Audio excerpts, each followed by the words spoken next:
সভায় উপস্থিত মজলুম সরকারি সদস্যরাশি, আমি আপনাদেরকে আরেকবার যশোরের মিষ্টি দই আর শীতের মিষ্টতার শুভেচ্ছা জ্ঞাপন করছি। আপনাদের সকলের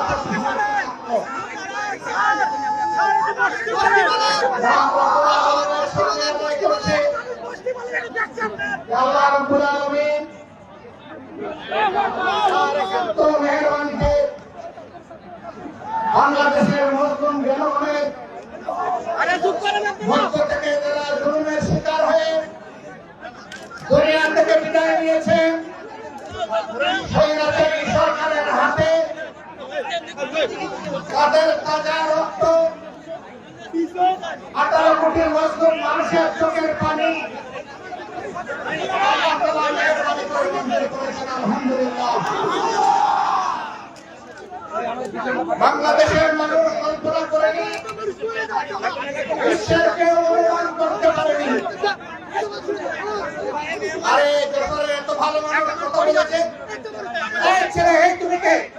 এই চুপ, কথা বলবো না, এই কোন ছেলের আমার দরকার নেই, কেউ সেই কথা বলে। মাথা ঠান্ডা করো ভাই। আমাদের সন্তানদের স্লোগান ছিল রক্ত গরম মাথা ঠান্ডা। সেই গরম রক্ত ঢেলে দিয়েছে, কিন্তু মাথা ঠান্ডা করে আন্দোলন সফল করেছে। মাথা গরম করার কোনো সুযোগ নেই।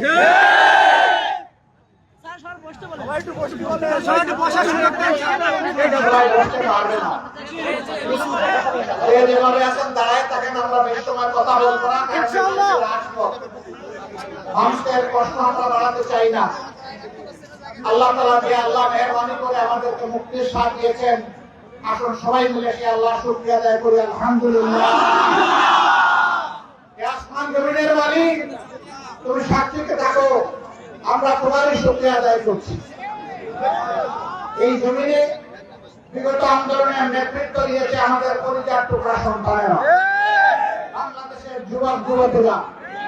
আমি তাদের প্রতি আমার ভালোবাসা উজাড় করে দিচ্ছি। এই বিপ্লব সফল করার জন্য আমি তাদেরকে স্যালুট জানাচ্ছি। আমাদের পক্ষ থেকে, দেশবাসীর পক্ষ থেকে আমি তাদের প্রতি কৃতজ্ঞতা জ্ঞাপন করছি। তারা আমাদের গর্বের সন্তান, আমরা এই জন্য গর্বিত। তারা মুক্তির স্বাদ এই জাতিকে এনে দিয়েছে। মহান রব্বুল আলামিনের দরবারে দোয়া করি, এদের হাতকে আল্লাহ তাআলা যেন আগামীতে আরো শক্তিশালী করে দেন। এরা যেন এক একটা বীর হয়ে আজীবন বেঁচে থাকতে পারে। আর যে ভাইদেরকে, সন্তানদেরকে আমরা হারিয়েছি 2006 সালের 28 অক্টোবর থেকে শুরু করে 2024 সালের 5 আগস্ট পর্যন্ত যারা ঈমান নিয়ে দুনিয়া থেকে বিদায় নিয়েছে, অন্যায় সত্যের বিরুদ্ধে, ফ্যাসিবাদের বিরুদ্ধে লড়াই করতে গিয়ে আল্লাহ তাআলা তাদের সকলকে শহীদ হিসাবে কবুল করুন। গত 3 দিন আগেও নৃশংসভাবে একজন আইনজীবীকে চট্টগ্রাম আদালত থেকে অপহরণ করে নিয়ে খুন করা হয়েছে। আমরা বুঝতে পারছি পরাজিত শক্তি বিভিন্নভাবে জনগণকে উস্কানি দিচ্ছে দেশকে অশান্ত করার জন্য। তাদেরকে জানিয়ে দিতে চাই, আমরা কোন অবস্থায় তোমাদের কুমতলব বাস্তবায়ন হতে দেব না। তোমরা যতই ঘাত পাতো, জনগণকে উস্কানি দাও, তোমাদের কোন উস্কানিতে কাজ হবে না ইনশাআল্লাহ। এদেশের জনগণ এ দেশকে ভালোবাসে, দেশের মানুষকে ভালোবাসে। তার প্রমাণ দিয়েছে 5 তারিখের পর থেকে এখন পর্যন্ত। দলের নেতা বলেছিলেন তাদের স্বৈর শাসনের পতন হবে 2 দিনে 5 লক্ষ লোক নাকি তাদের খুন হবে। আমি জিজ্ঞাসা করতে চাই, বাংলাদেশে আওয়ামী লীগের 5 লক্ষ লোক কি 5 এবং 6 আগস্ট খুন হয়েছে?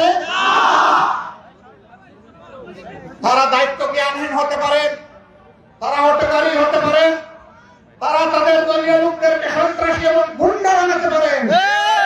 বাংলাদেশের জনগণ দায়িত্ব জ্ঞানহীন নয়।